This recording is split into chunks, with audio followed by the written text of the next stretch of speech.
Hello, welcome to Verbling. Hi there, I'm teacher Oakley.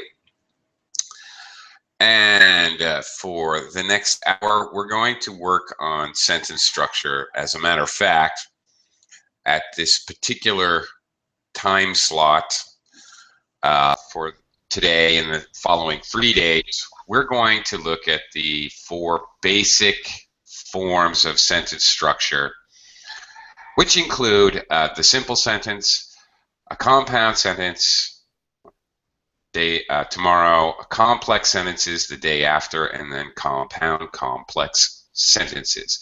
Today, pretty straightforward, fairly easy. We'll be discussing and practicing the simple sentence or the independent clause. Hello, Heidi. Welcome Hello, to class. nice to see you again. Nice to see you. How are you today?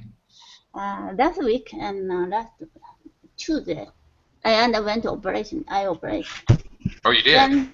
Then doctor banned me to shampoo. And then finally, he allowed me to shampoo. So yes, last evening, finally I shampooed. Oh my goodness. Okay. I couldn't wash my hair for 5 days. Oh my goodness. Wow. My feeling was like being homeless. Funny. Okay. Well, thank goodness you can now shampoo your hair. Wow. Okay. I'd also like to welcome Miner. Hello, Miner. How are you? Fine, thank you. How are you doing? I'm doing okay. Thank you very much. So far, so good. It's a little dark and gloomy. It's dark and gloomy outside, but I'm doing okay. Okay. All right. We're going to look at simple sentences, and the fact is, simple sentences are important. More being the idea that a simple sentence is an independent clause. I'm going to do a screen share here and kind of see if I can show you what I'm talking about.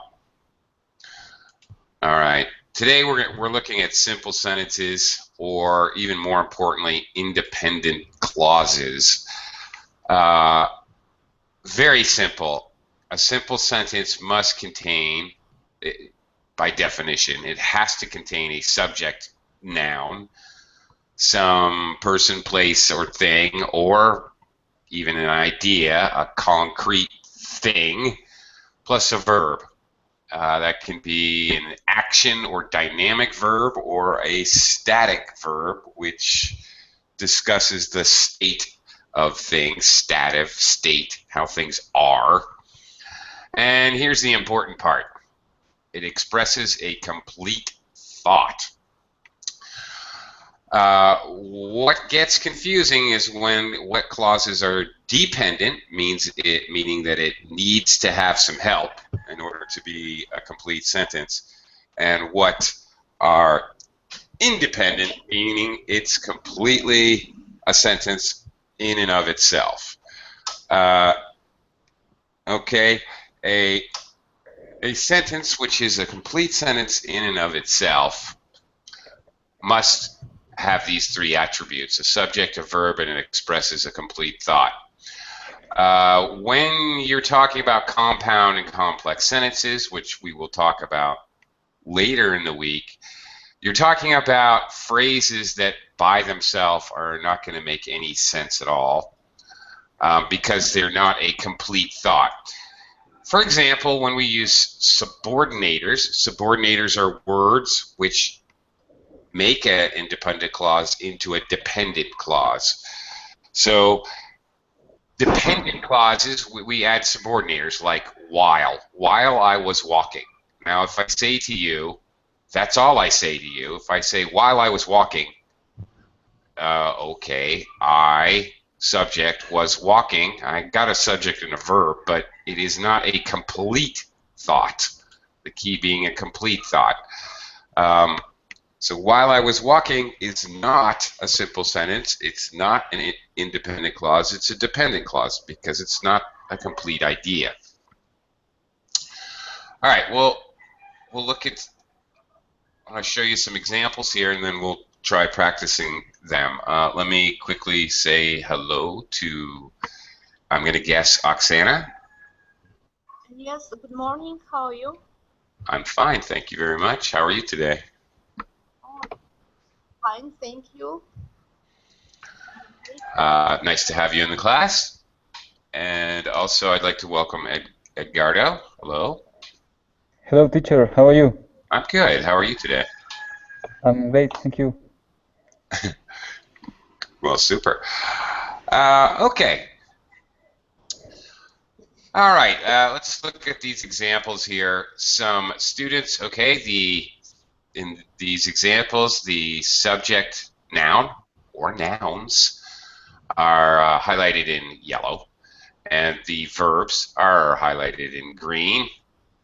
Okay. Notice some students like to study in the mornings. Okay, we've obviously some is a quantifier for students, so students is our subject, like is the verb, and then we have a prepositional phrase here. Well, we have actually an infinitive and a prepositional phrase. Fine. You don't need to have an object noun. Many simple sentences do have an object noun. A subject noun does the action. That's the thing that's doing the action. Verb is the action, obviously. And an object noun is the thing or the person the action is happening to. It's not necessary to have an object noun in a simple sentence. This sentence is basically, I guess, the infinitive is used as the object. In the next sentence, Juan and Arturo, we have two subject nouns. Perfectly normal, perfectly okay. And then our verb play, what do they play? Football, okay. And then we have a simple time phrase. All right. So here's another thing about a simple sentence. It doesn't have to be just one. We can use and to combine two subjects, or possibly one action is happening to two objects. That's also acceptable.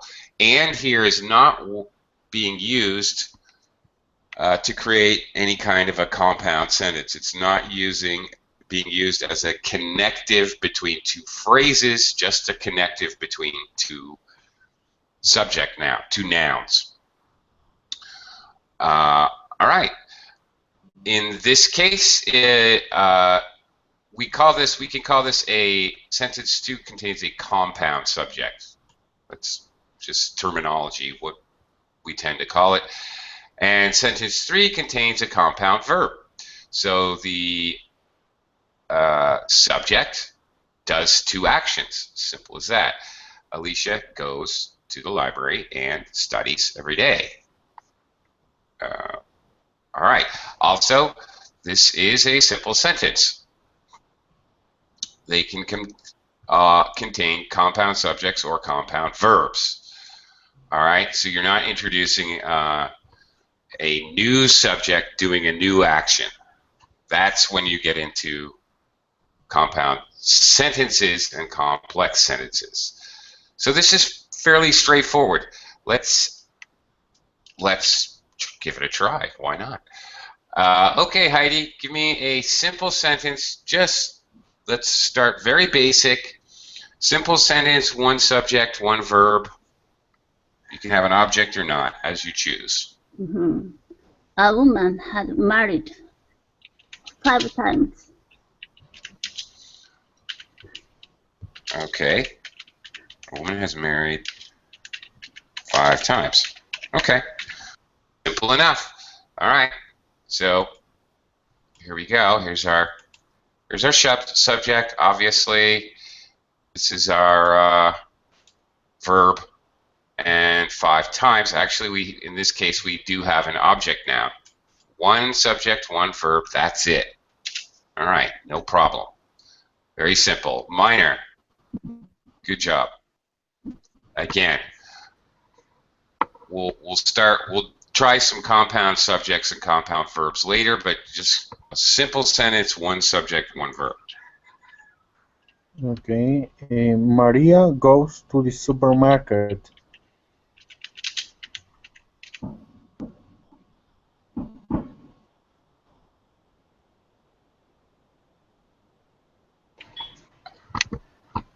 Okay. Maria goes to the supermarket. Okay, we certainly have a subject. And we certainly have a verb. And then a prepositional phrase. Okay, Minor, is this a complete thought? Does it pass the third part of our test? Maria goes to the supermarket. Is that a complete idea? Yeah. Yeah. Okay. You've got a present simple verb. So I suppose that yes. Okay. I guess it's a complete idea.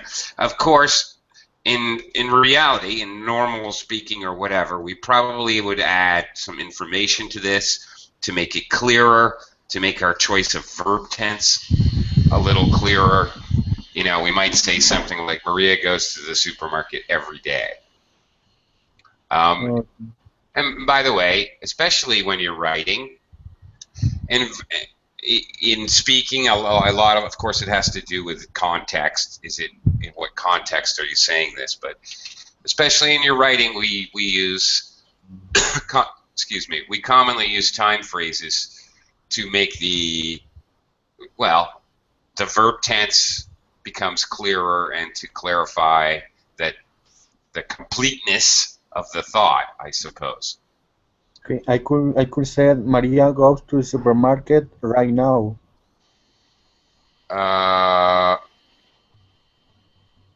Well, hang on a second. Let's look at that. Now here's the thing. We use present. Now we might have to change our verb tense, okay?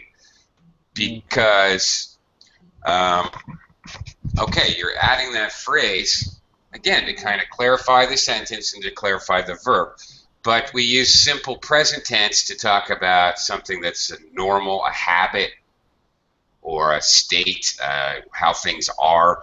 So right now, I would definitely have to change this verb tense. Still be a simple sentence, but Minor, what do you? There you go. Good job. That's it. I would use present. When I said Maria goes, is that's something that she do usually. That's right. Absolutely correct. Okay. Okay. Thank you. Okay. Either case, we still have a simple sentence here. Okay. Good job. Thank you, Minor. Okay, Oksana. Again, let's start simple. Subject, verb, complete thought. I think you are right. Well, thank you.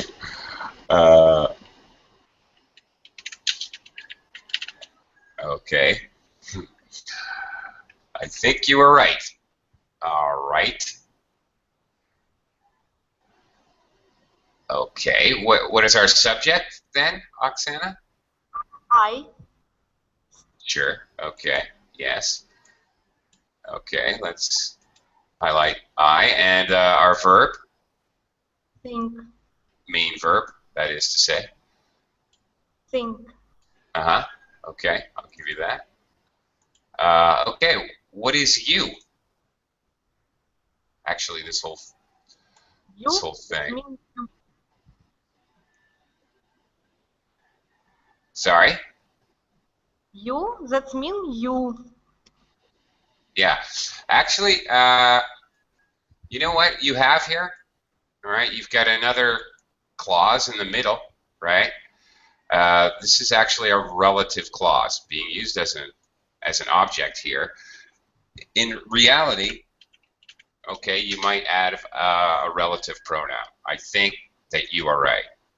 The whole thing is basically acting as an object now. It is okay to do what you did. It's not wrong, but it is also okay and perhaps slightly clearer to add a relative pronoun here. You know, in speaking, it's more normal to drop it. This is another form of English reduction. I think you are right. It's a very normal phrase, of course. It's still not necessary, but usually in writing we would add this pronoun to make it a little bit clearer. Okay? It's not necessary, and this is you are correct. You've got, this is definitely a complete thought, and it's definitely a simple sentence. Any questions about that?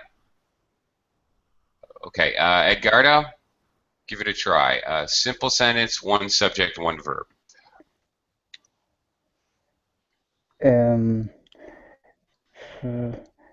She always watched television before go to bed. What's your verb tense on watch? In present. Watches. Watches. Right. Exactly. We need to conjugate the verb properly. If you don't mind, I'm just gonna modify television. Okay.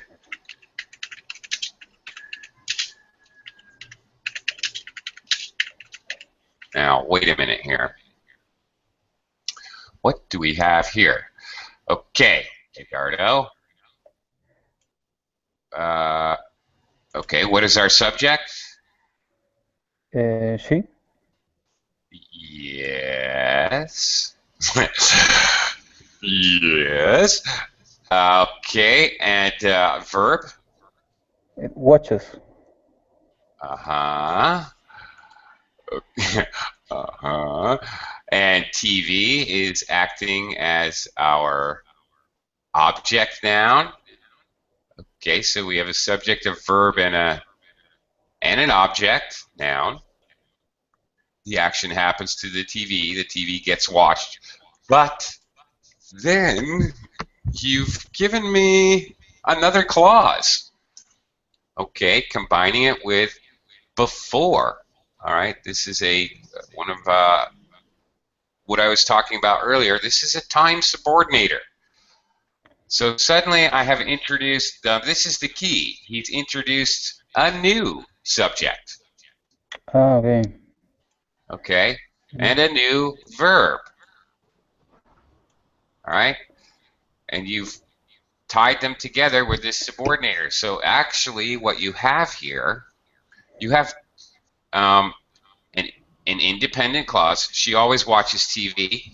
This is a complete thought, subject, a verb, and a complete thought. All right, but you have combined it with another clause, with before.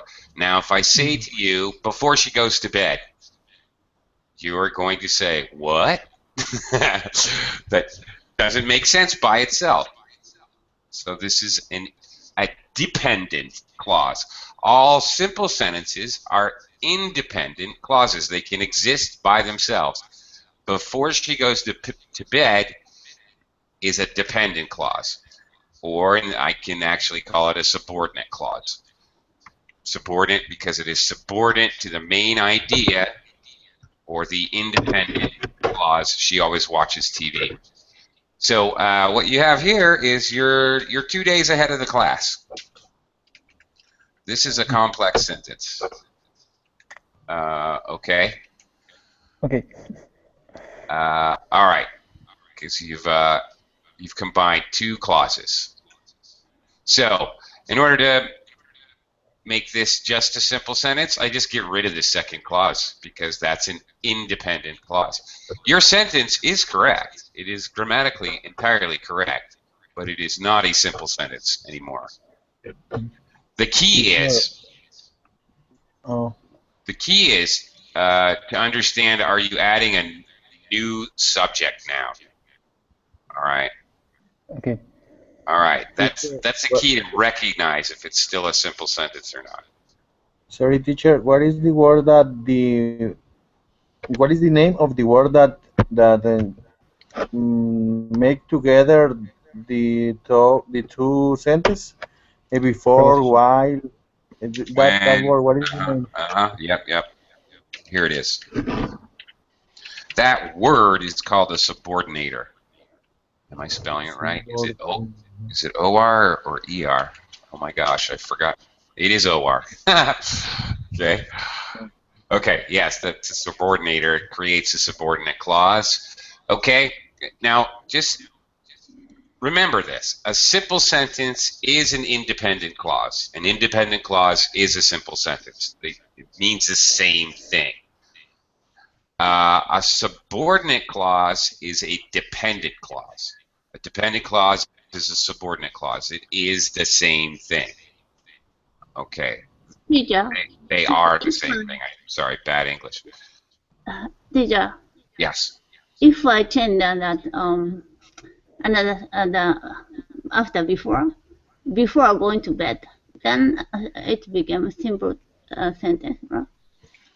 Okay, very good. Now explain that to me again. So for me and the class, say that again, please. What are you going to get rid of? Before going to bed. Okay, let's take a look. All right.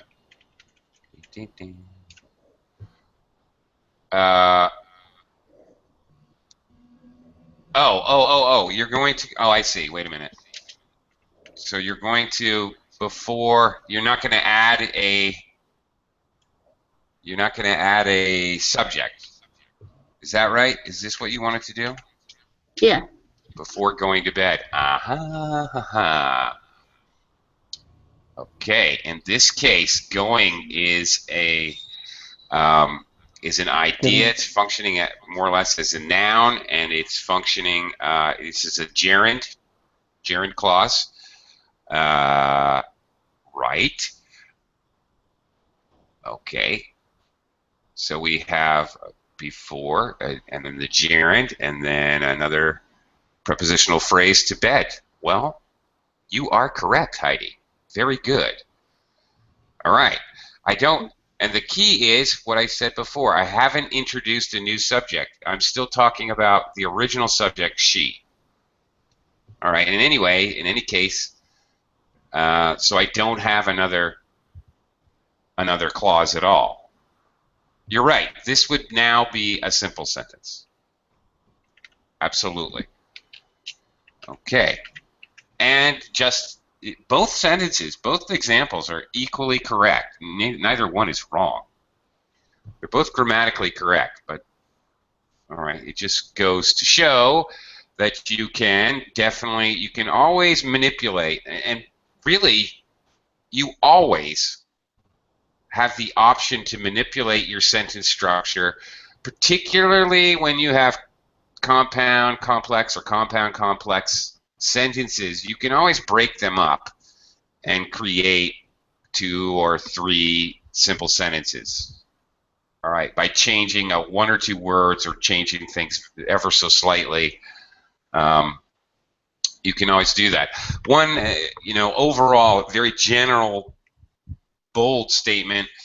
As far as writing, really, your good writing, this is somewhat a matter of opinion, but I think an opinion that would be shared by most academics. Good writing involves a mix of simple sentences and more complicated sentences. If it's all complicated sentences, it's really hard to read. So in writing, it's a good idea. Sometimes if you find you've written something, whatever, a business letter, an academic essay, creative writing, doesn't matter what it is. If you find that you've written something and it's too gobbledygook, blah, blah, blah, blah, just too long sentences, there's no breaths in between, when you read it like out loud to yourself, it gets complicated and it starts to confuse yourself, then you know, you should be breaking that into 2 or 3 simple sentences.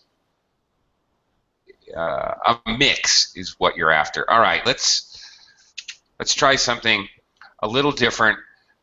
Okay, now going back again, taking a quick second look at our examples. Juan and Arturo play football every afternoon. Alicia goes to the library and studies every day. Okay. Heidi, I would like you to make a sentence either with, by the way, it's not mentioned here, I'm not sure why, but I could change this to Alicia and Juan go to the library and study every day. They mention compound subjects and compound verbs here. Okay, it can be both and still be a simple sentence. So Heidi, I would like you to try to use either a compound subject or a compound verb structure, or both, if you want to. A woman Uma had married 5 times, and all husbands died within 1 month after their marriage. Oops. Okay, but wait a minute. And all probably need to say All her husband. Yeah, right. Okay. Husband Husbands, plural. died. All right. Within what? 5 months? 1 month. Jeez.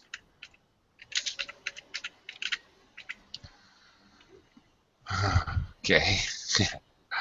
Husbands.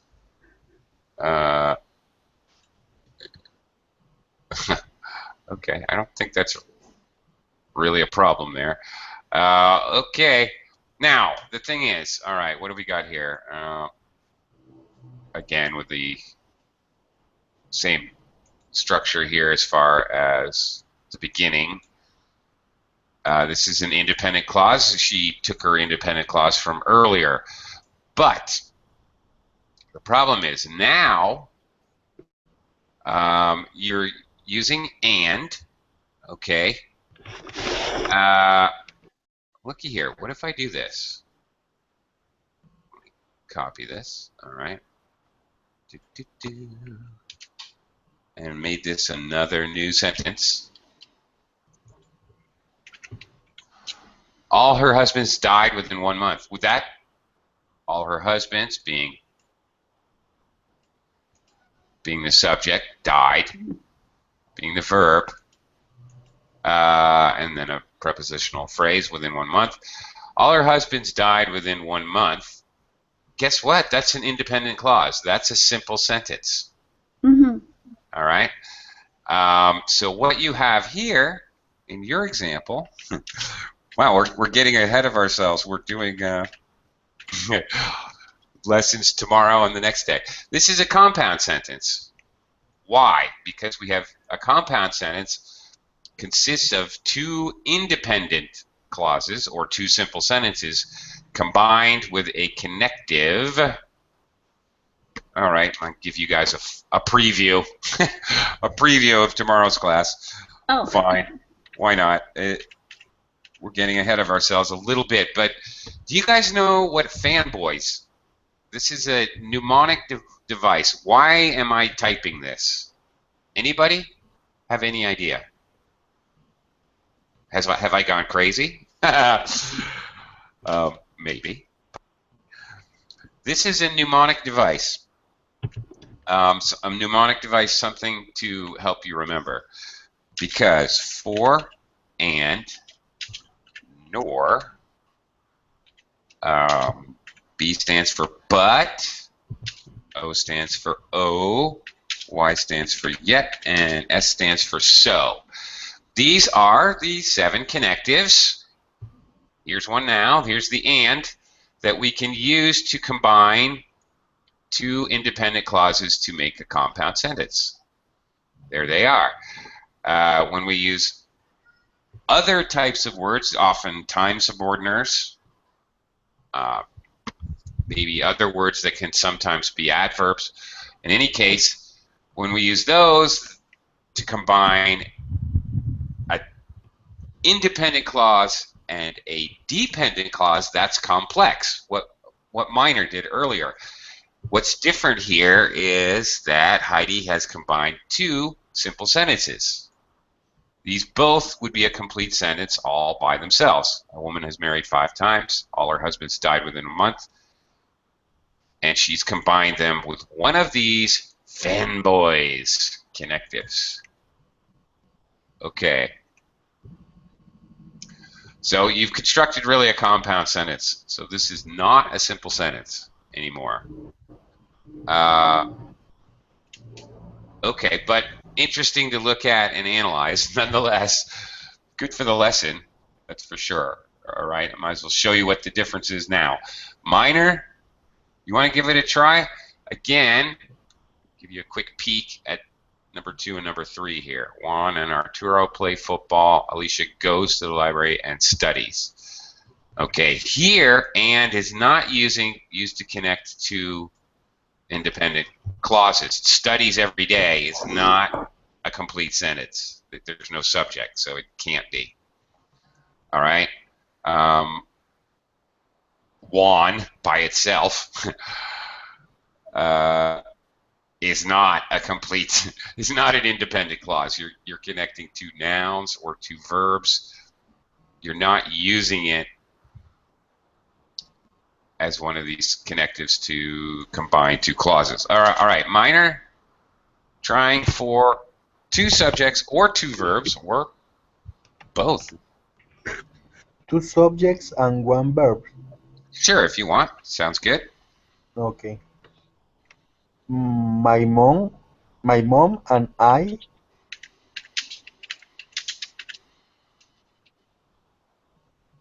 So far, so good. tennis. Okay. Play tennis. Played? No, even, sorry. Usually play tennis. That's okay? I don't know. Yeah, well, no, I'm kind of smiling because you're kind of taking my advice to add some kind of time word to help clarify. Usually play tennis. Yeah,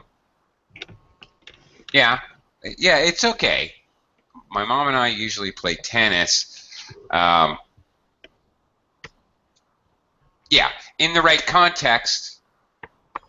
Okay, what do you and your mom like to do? My mom and I usually play tennis. Okay, then it makes perfect sense. But of course, if you just said this sentence all by itself to make it clearer, you'd add a phrase like on Tuesdays or on weekends or every day or something like that. But in the right context, anyway, yes, you in fact do have two subjects here: mom, I, and of course your verb is here. So yes, this is it. This is a compound subject simple sentence. Indeed. Very good. Good job. Okay, Oksana, you want to give it a try? Yes. I tried. Okay.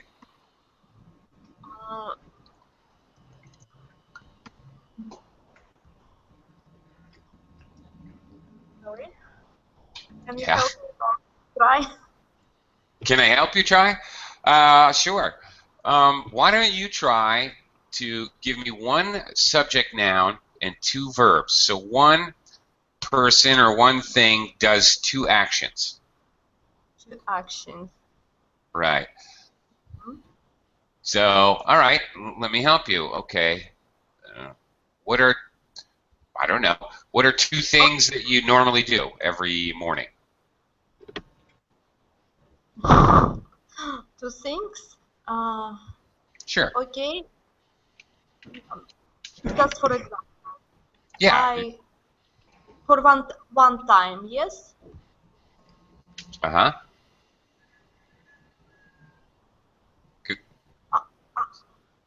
Go ahead.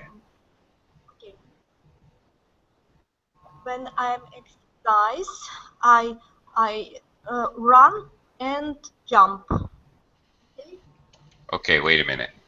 You said when I exercise? Yes. Okay. Now, looky here. I have to. I run and jump. Okay, wait a minute. Now here you have when. Okay, I is your subject and exercise is your verb, right? Yes. Yeah. Okay, but you have when here. All right, well, here we're getting ahead of ourselves again. But now you've introduced in the second clause a second subject. That's the key. When you're introducing a second subject, you're introducing another clause, whether it's a dependent clause or an independent clause remains to be determined, but either way, you are most certainly introducing a second clause. This when is acting as a, where is it? Subordinator. Okay. When I exercise. So this is a dependent clause. Notice my use of a comma here. When you form a sentence with a dependent and an independent clause, when the dependent clause, the one that's not a real, true, simple sentence, when that comes first, you have to have a comma. All right, if I were to change this around, if I pick this up, and move it over here, then I do not need a comma at all. I can do that. With the dependent and independent clauses, I can swap them. I can swap spots. I can change them first and last. I can move them. When I do that, I don't need a comma anymore. But nevertheless, this is still a complex sentence. It's complex. One of your clauses is dependent. It's not. It can't live by itself, and you have introduced another. Yes, I understand. It's the same subject, noun, I, pronoun actually, but in any case, it means that you have another clause. All right. It's not like Miner's example, my mom and I. All right. That's just combining two subjects. All right, so you made a complex sentence. You guys are very successful at making the more complicated sentences. We're trying to keep it simple. Okay, so how could you do this? I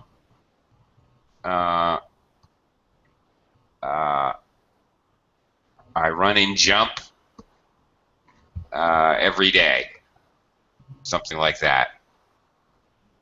I mean, that's really, really simple, but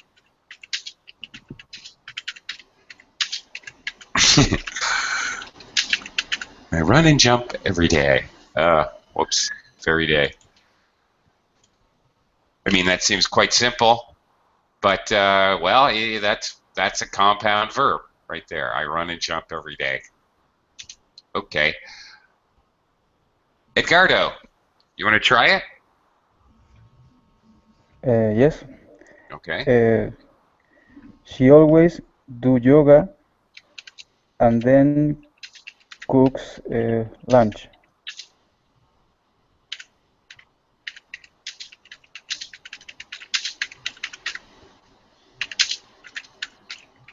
Okay, Edgardo. First of all, how come she cooks, but she do?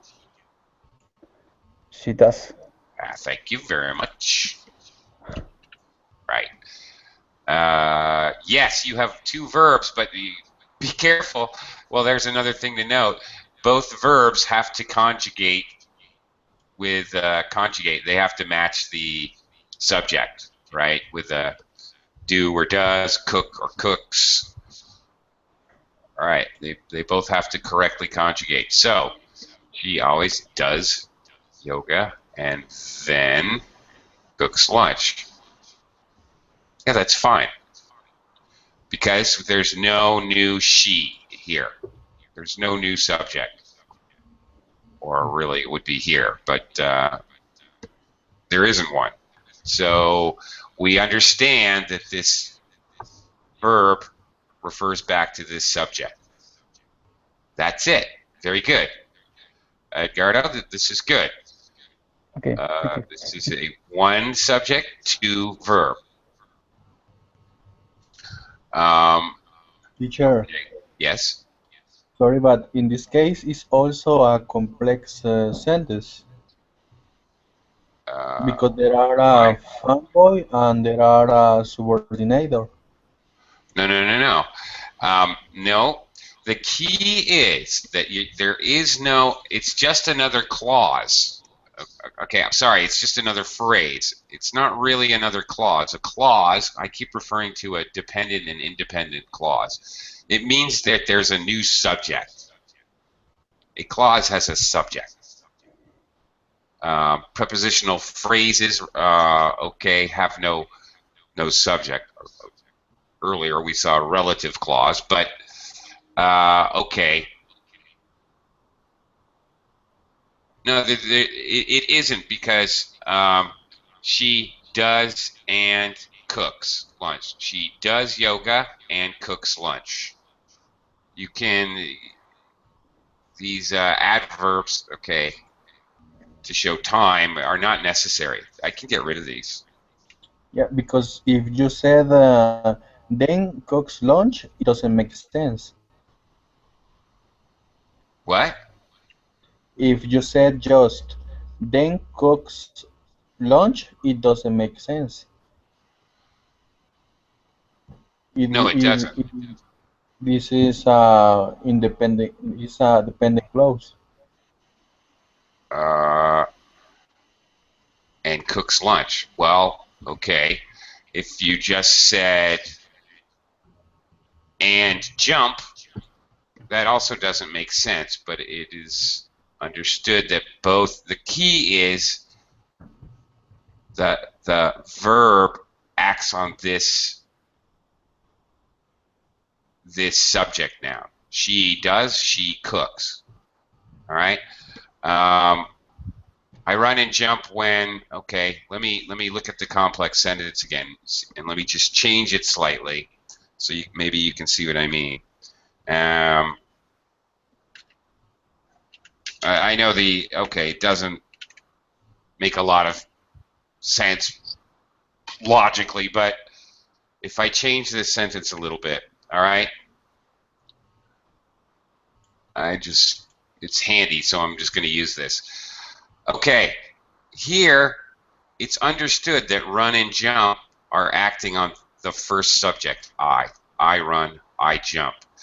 Now here, with this dependent clause, it's understood exercises is not I anymore. We got a new subject now. All right, we've seen instances where we can create compound or complex sentence with the same subject noun repeated, used over again, which is what this was to begin with. Okay, the idea is the verb is acting on this subject. What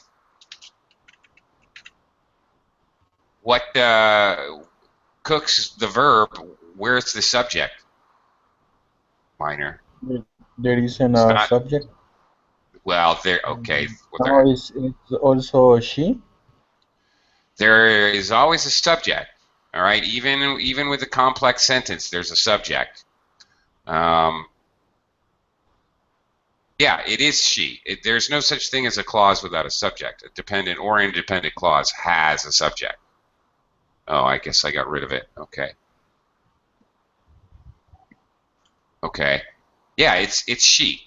She does. She cooks. All right.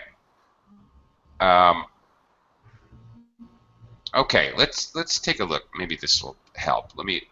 Let's broaden our definition or broaden our view here. A simple sentence is a sentence with one independent clause.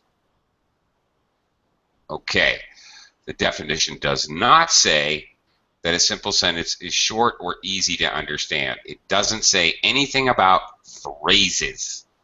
A simple sentence can have 47 phrases, but only one independent clause. It's basically also what I'm trying to say. For example, I love simple sentences. It's short, it's simple, it's easy, rather, and it is a simple sentence. Obviously, one independent clause, I, subject, love, verb, sentences, object, noun. Okay, however, okay, but look at this. Being an English teacher with a penchant for syntactical complexity, I love simple sentences. It's longer, and there's some big old words in there. It's still a simple sentence.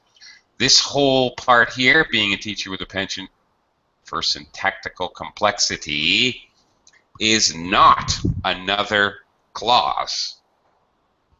What it is, it's a participial phrase, being that it starts with a gerund, being. Okay. Okay, not the whole thing. This gerund, this is a participle or a participle phrase, and then this is a phrase it's a prepositional phrase, and then for, there's another preposition, introduces another prepositional phrase. We have here three phrases in a row. None of them introduce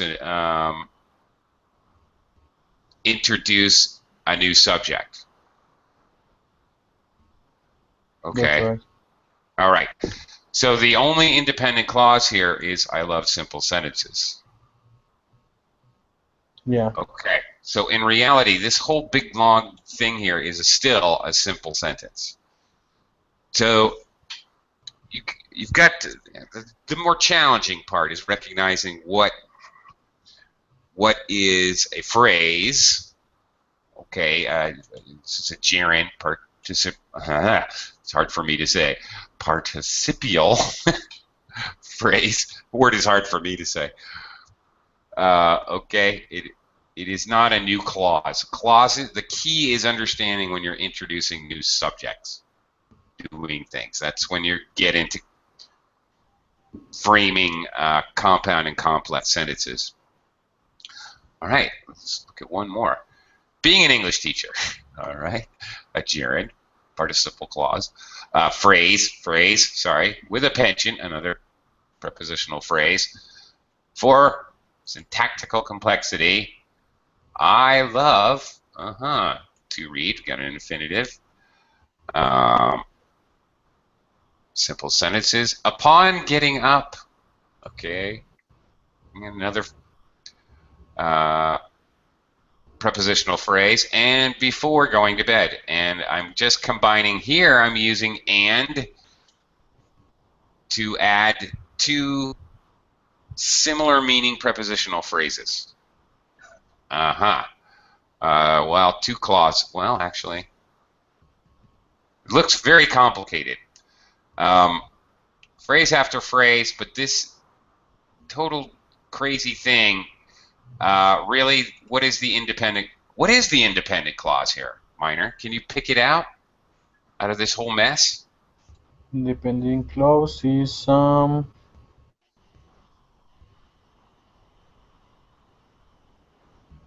being an English teacher. Nope, that's introduced with a gerund. Verb form. Nope, that's not it. Heidi, Edgardo? Yeah, I love to read. That's I it. look for it. Yeah. or really I love to read simple sentences, but yes, that's it. That is the actual independent part of the sentence. Notice part of the understanding when you get into reading, this more to do with, we're looking at how to write simple sentences, how to form them, but looking at it in reverse perspective from a reader's point of view, when you are confronted with a crazy sentence like this, and you're thinking, oh, I can't understand this. This is crazy. Actually, understanding what forms the basic clauses of the sentence, what forms the, especially the independent clause in the sentence, every sentence, regardless if it's simple, compound, complex, or compound complex, must have somewhere inside of it a simple sentence, or again, independent clause. From the perspective of reading and reading comprehension, strip away all this nonsense. If you strip away all the other phrases that start with prepositions or gerunds, or relative pronouns, if you strip away all that stuff, all you're going to be left with is the skeleton, the bare bones of the sentence structure, which is right there, buried in the middle. That is actually the important part of the sentence, and the only part that, the rest is added information. The when and maybe extra descriptive for purpose, the when, the where. Okay. Okay, hang on a second. Let me see if, let me write another crazy sentence and see if you can pick out the independent clause of the simple sentence. Okay.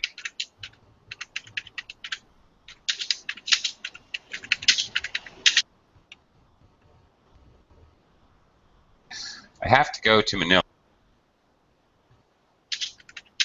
to pick up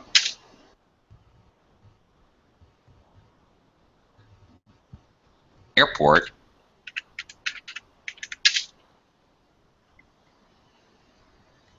at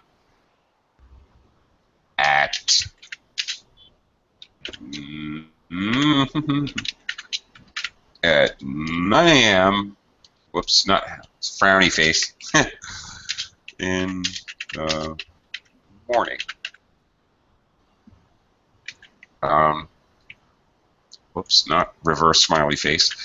Okay. Well, here's an awfully long sentence. What are we looking at here? What's this? Where is the actual, Oksana, where is the actual sentence here? We've got a lot of extra information.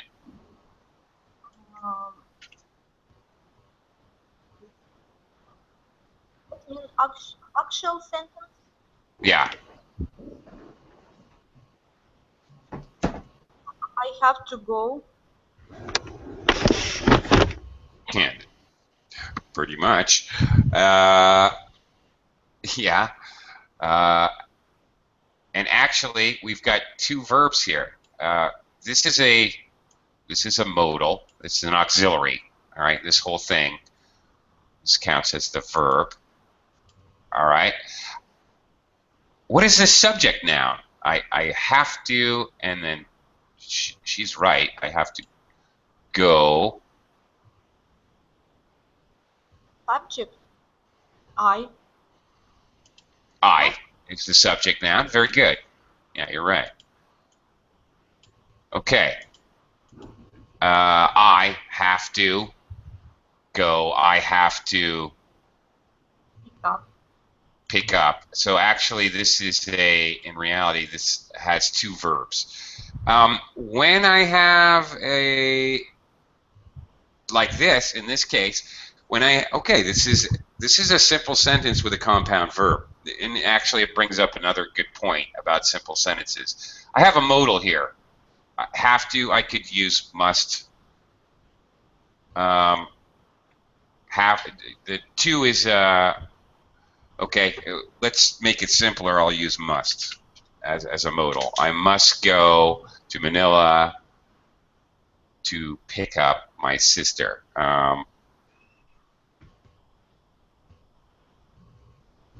Okay, I might change this. Actually, if I use must, I'd have to change the sentence slightly. And pick up my sister here, and is used to combine the two verbs go, pick up. I could change it. I could say I must go and pick up my sister in Manila. I could change this around. Yes, question? Sorry? Sorry, when you use the auxiliary must, you don't have to use infinitive in go? You can't. This is the infinitive, actually. After any modals, like must, may, might, could, would, should, any of those guys, actually what you're using after is a bare infinitive. So really this is to go, but we don't say it. We use the bare infinitive. You can never do this, by the way, just since it's here, it's valuable to know. You can never add a gerund after. Never ing. I must going. I would running on Tuesday. No. I may fighting with my wife after class. No. Okay. It's impossible. Actually, you are using an infinitive, but you're using what's called a bare infinitive. We don't need to. And don't need, it's not only not needed, you can't have it. It's wrong if you use it. So, yeah, after all is said and done here with this particular example, there's only one subject, and that's I. It's confusing a little bit because I've got a modal auxiliary form, but I have two verbs. So this is a compound verb simple sentence. That's it. With a lot of prepositional phrases. On Tuesday, what do we got? On Tuesday, to Manila, at the airport, then at 9 a.m. in the morning, then in the morning. Okay, look how many. I have 5 prepositional phrases. Right. This is common. Well, you know, it's normal and common to add prepositional phrases to describe where and when and why. It's very normal. Yeah. Anyway, there you go. That's it. Okay, as I said, we're going to continue tomorrow and the next day and the next day playing around with sentence structure. Every day, I'm telling you right now, every day will be just a little bit more complicated. We will look at them as we did today, and you guys will practice forming your own, which then we will dissect and talk about. Any last questions before I say goodbye and go have my lunch? I'm very hungry. I am very hungry. What is your lunch? What's my lunch? I don't know, actually. I have no idea. I don't know. My wife is very lazy today, and she just bought something from my neighbors. How about typhoon? Are you okay? Yeah, I'm fine. It's very, very south, and it's going so slowly. It's just crawling across. It's weakened considerably. I imagine I'll get some rain tonight, and that's about all. Mm-hmm. Yeah, but thank you.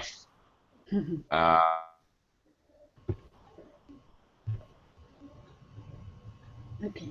Thank you very much. Anyway, thank you all very much, and hopefully see you again tomorrow. See you later. Bye-bye. Thank you. Thank you. Thank you very much. Bye-bye.